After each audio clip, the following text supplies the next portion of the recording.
Hey everybody, RetroPie Guy here. Today I'm going to show you how to install your arcade buttons and joysticks on your arcade cabinet's control panel. So let's get started.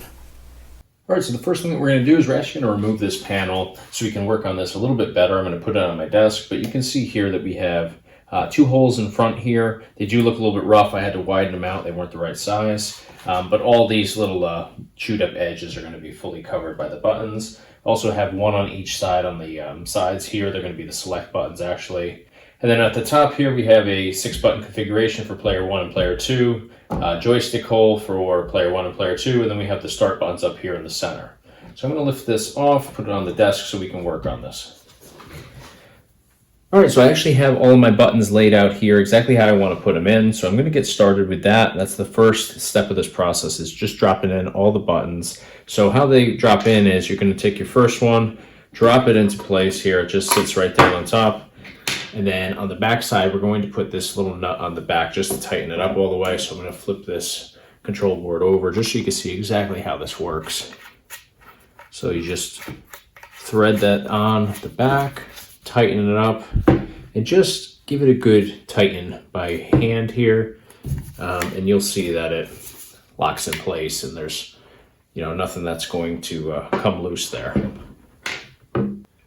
So we're just going to do the same thing for each of these buttons. I'm going to be putting the white ones here, but before we get started with that, I'm actually going to show you these white ones come without the label on top. So there's a couple different options that come with this, depending on which kit you get. I just have a 2-player configuration here, so I have player 1, player 2. I'm going to put these labels on top of the start ones here.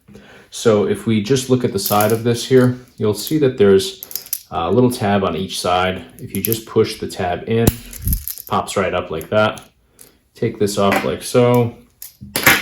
Just going to pop out this little white piece here, and we're just going to stick these stickers right on top. So this will be start button for player 1. Doesn't matter how you do this because you can pivot it once it's in place. So you're just going to line it up as best you can there. If it's not perfect, you won't know the difference once you put it in here. It does a nice job of covering everything up. So you just got to turn it until you get it to the point where it can push all the way into place.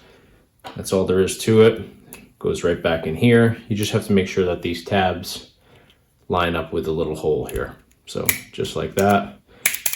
Press them a couple times, make sure they're not binding up. Do the same thing with the other one now. Again, just push in the little tab there. Sometimes you have to do one at a time. There's one on each side here. Pop it off, pull the little white piece out, and we are going to take that other sticker, place it right on top.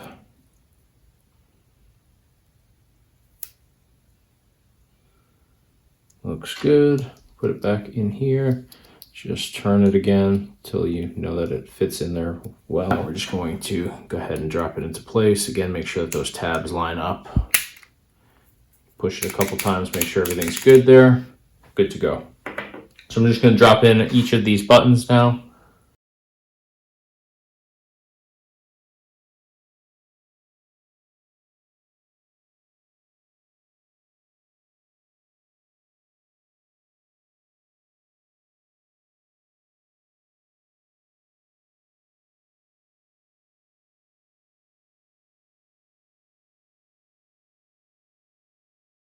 All right, so we got all the buttons on top of the control board already put into place. So now it's time to work on the joysticks. So you'll notice that the joysticks typically will have this little cover on them. So you want to make sure that you take this off. This just goes back on later to cover up all the screw heads and all that. So we can do that on each of these. Just remove those, set them aside for later. So now we are going to have to turn this over on its face. I recommend putting a towel down just so you don't scratch your graphics or the top of your buttons at all. So I'm just going to be putting down this little microfiber towel here. I actually put 2 of them down just again so I'm not scratching anything. All right, so once you flip this over, you're going to want to line up your joystick with the backside here. So you're just going to put it through the joystick hole. And in this case, I got this kit and you'll see that it's already been pre-drilled. However, whoever made this, I'm not sure what was going on with them because they drilled this completely through. So when I actually went and vinyl wrapped one side, I had to fill the hole in completely because otherwise it was obviously a hole in the front side, and the vinyl wasn't going to stick to a hole. So I had to fill it in with some compound, sand it down, prime it and all that. And then on this side, the holes are just too wide. The screws don't actually attach to anything. So I went and pre-drilled one hole here. I'm going to just put that in and then screw into the wood using the other holes. Luckily, there are additional holes on here, so I did get lucky in that sense. But yeah, just not sure what they were thinking when they decided to drill those all the way through. So just going to be screwing this in here. Not going to tighten it or anything just yet. Just want to line it up. I'm going to actually slide this to the edge. So I've just adjusted this over to the edge just so the backside of the joystick, the post, isn't pushing against the table. It just makes for this to be a more challenging project than it needs to be. All right, so I have that one hole. Now I'm just going to put in one additional one here.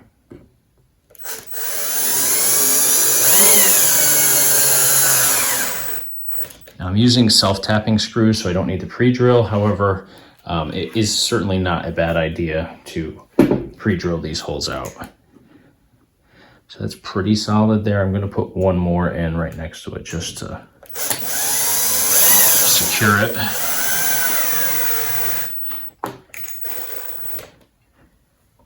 I'll go back and tighten this one up.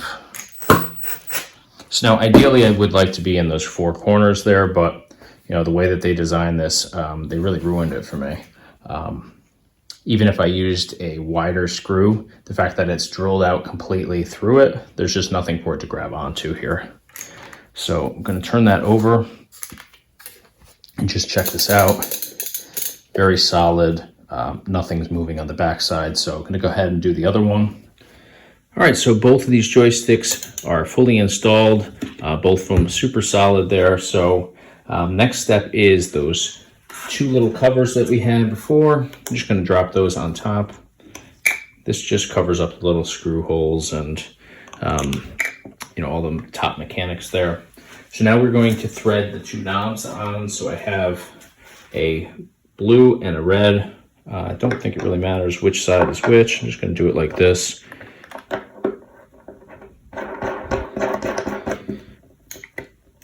Just hold the post and tighten that. Same thing with this side. Drop it on.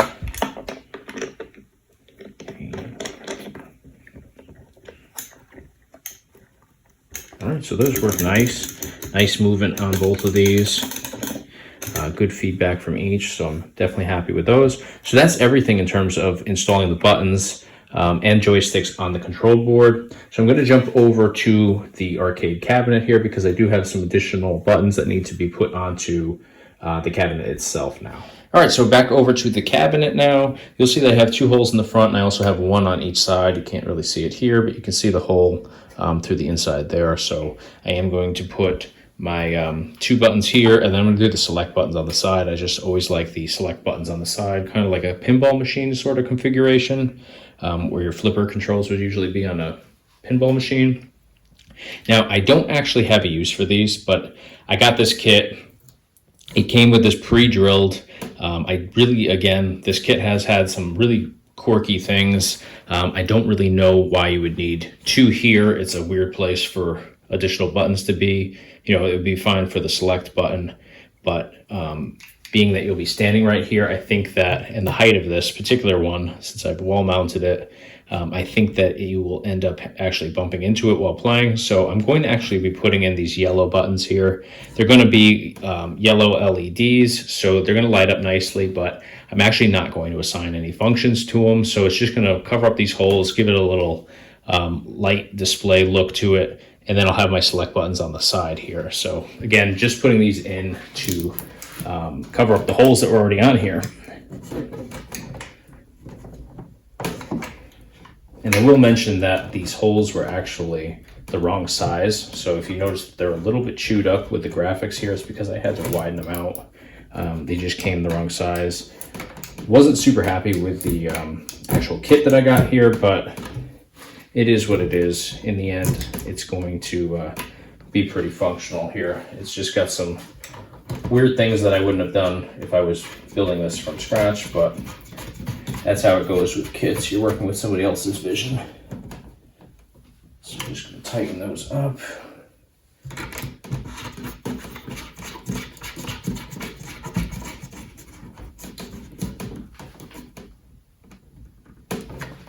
Actually works out because I was kind of bummed to not be able to use the nice yellow buttons that come along with this kit. So I will get to use them. They'll at least light up. And now for the select buttons on the side here, I'm just going to be using these white buttons, just like we were using for the start buttons.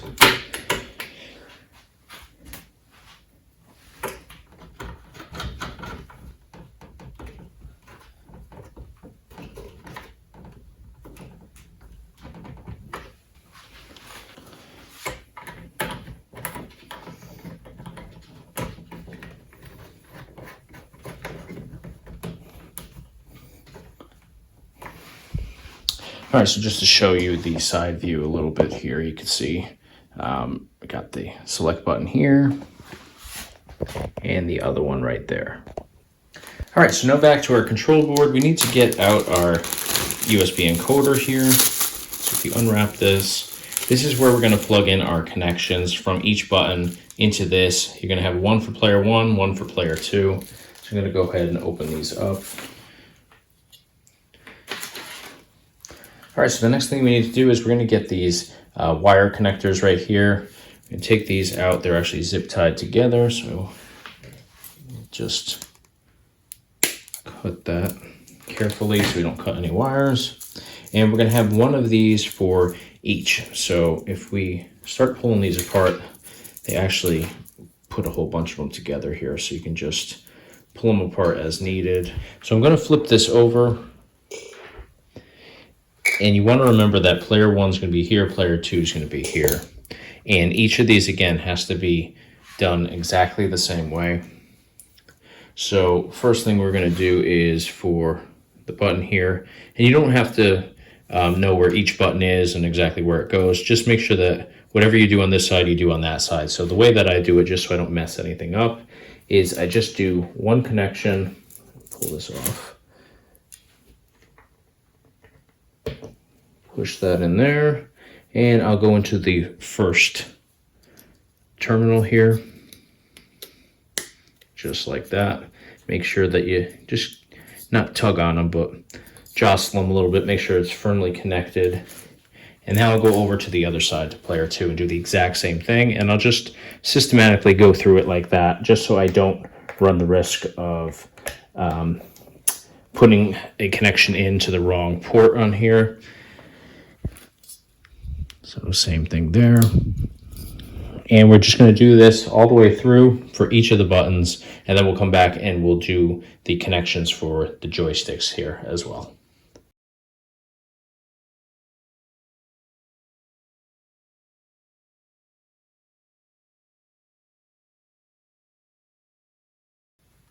All right, so I do have the additional buttons that are built into my cabinet that I do need to make sure that I connect on here, but while I have the control board off here, I want to make sure that I put on the joystick connections first, because then I'm going to have to lift this onto the cabinet to get those other connections in there. So this is going to be the joystick connection. Has a little bit more to it than the typical button ones. So if you see on the button ones, there's 3 lines.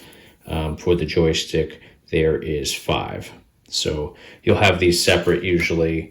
So we're just going to connect them. You'll see that the port on the joystick itself is right here. So just go and snap that in place. And you'll notice that the port on the encoder is down on the end. So same thing, just snap that into place.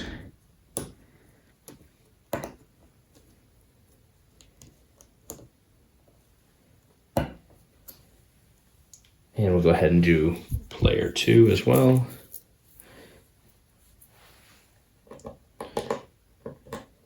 And with these, there's no room for error. There's only one place that you can put these, so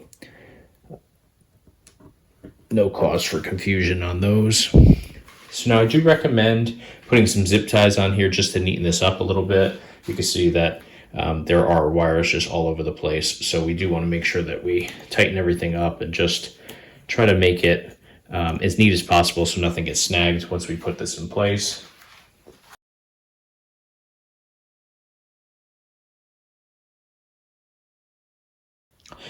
So now you should mount the encoder if you're able to find space, but you want to mount it in a place where you have access to plug in the cable in order to connect this to a Raspberry Pi through the USB port. So I'm actually going to leave these loose for right now. I have a bar top cabinet, so it's not going to be hanging down or anything like that, but you'll see that there are some screw holes that you can utilize in order to just screw this onto the board or even onto the side of the arcade cabinet on the interior walls.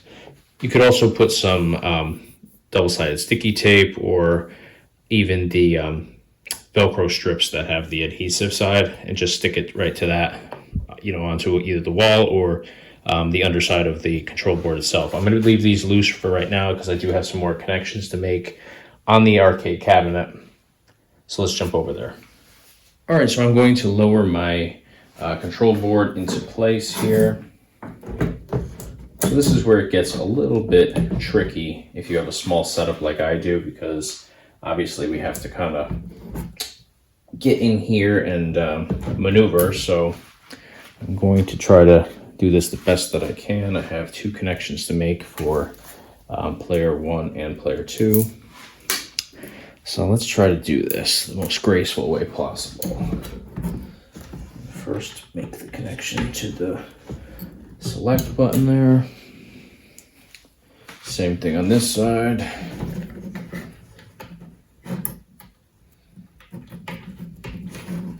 I'm going to go into the next port on here. Same thing here. Next open port here.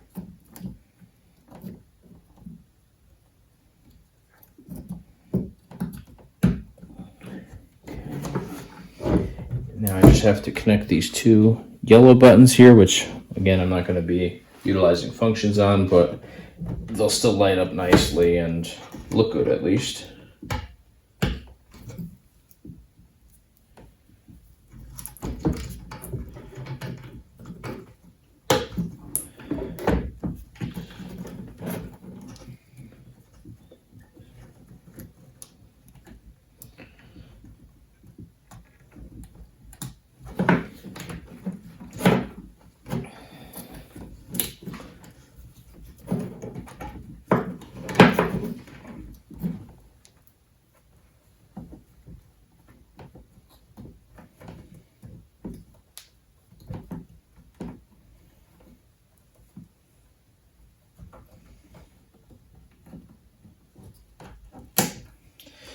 Okay,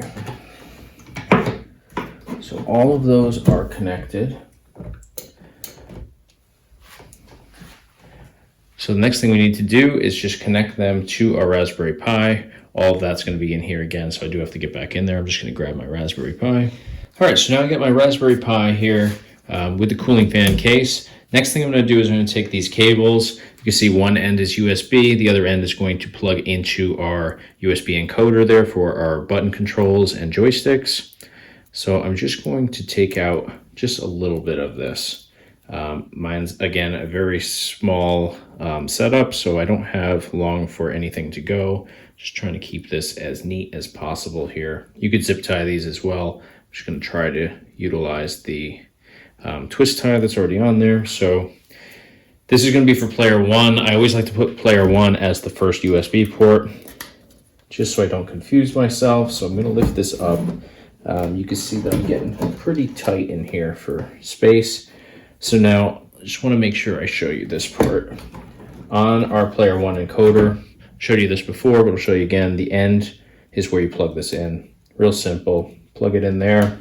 It'll click into place. You're going to have to just feed all this extra stuff back in here. I will organize this a little bit better in a couple seconds, but I'm going to make sure that I do the same thing for player 2 as well. So I'm just going to pull this one through. Pull that through there and just tighten this twist tie up. And we'll do the exact same thing. USB is going to go into the Raspberry Pi. I'm going to go into that second USB port here. Just like that. This end again is going to go now into the player 2 encoder.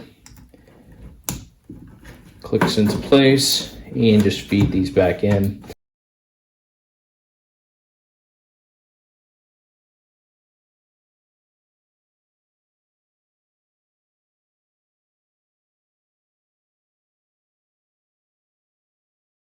All right, so once your encoders are plugged into the USB ports on your Raspberry Pi, last two things you need to do is just add your micro HDMI cable to your Raspberry Pi and your power supply.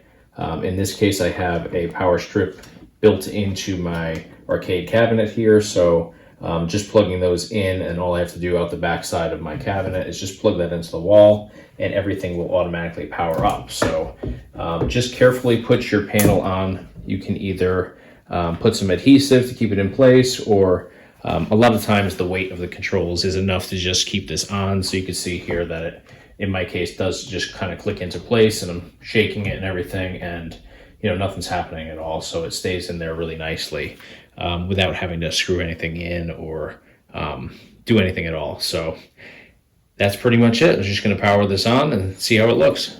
All right, so I just booted up the system here, so now we just have to map the controls. We're going to start off with player 1. So I'm just going to hold any button on player 1 side, and that's going to bring us right into our mapping and configuring page. So you can see at the top here it says gamepad 1. So we're going to get started with the D-pad. For D-pad, we're just going to be using our joysticks, since we don't have a separate D-pad for an arcade configuration. So we're just going to do D-pad up. We'll push the joystick up. For down, we'll push it down. For left, we'll push it left. And for right, we'll push it right. Start's going to be the player 1 start up here. Select's going to be on the side in this case. So now for all of the buttons now, this is how I do it. You don't have to do it the exact same way, but I find this works super well. So for the A button, we're going to hit the middle button here. For the B button, we're going to go right here, the bottom blue. For X, we're going to do the top red. And for Y, we're going to do the top blue. Now for left shoulder, we're going to do the top green. And for right shoulder, we're going to do the bottom green. Now we don't have triggers on here, though I could probably utilize this button right here. It's just kind of a weird configuration. Like I said before, I'm just using these buttons here for the purpose of just having the lights there, because this kit had buttons. So I'm not even going to use those. I'm just going to hit any button we've already used in order to skip these remaining options. So again, no triggers, no thumbs. So we're just going to bypass all these. No analog, because we programmed our joystick as the D-pad. So we're just going to go past all of this, and we're going to go down to the hotkey. So now we could actually use this extra button as the hotkey that I have on here, but I think that we'll run into the issue of, while we're playing, maybe hitting that by mistake. So I'm just going to do hotkey as select on the side. So when we do want to leave a game, we have to hit our select button as well as our start button at the same time. So we've just confirmed everything. So just to save everything, we're going to hit OK. We're going to hit our A button, which is going to be the bottom red button. It's going to load for a second. It advances us back into our game collection card. So just like that, we're all set here, but we do need to go in and configure player 2. So in order to do this, we'll go to our start button, which will open up main menu. We're going to navigate down to configure input. We're going to select it. We're going to say, it's going to ask us, are you sure you want to configure input? We're going to select yes. So we have that notice up there that says 2 gamepads detected. It's detecting player 1 and player 2. So we're just going to hold down the button over here. And now we have our configuring mapping page for gamepad 2. So now we're going to do the same process again. We're going to do D-pad up, D-pad down, D-pad left, D-pad right, start, select. We're going to do our A button, our B button, our X button, Y button, left shoulder, right shoulder, and we're going to just skip all the remaining buttons.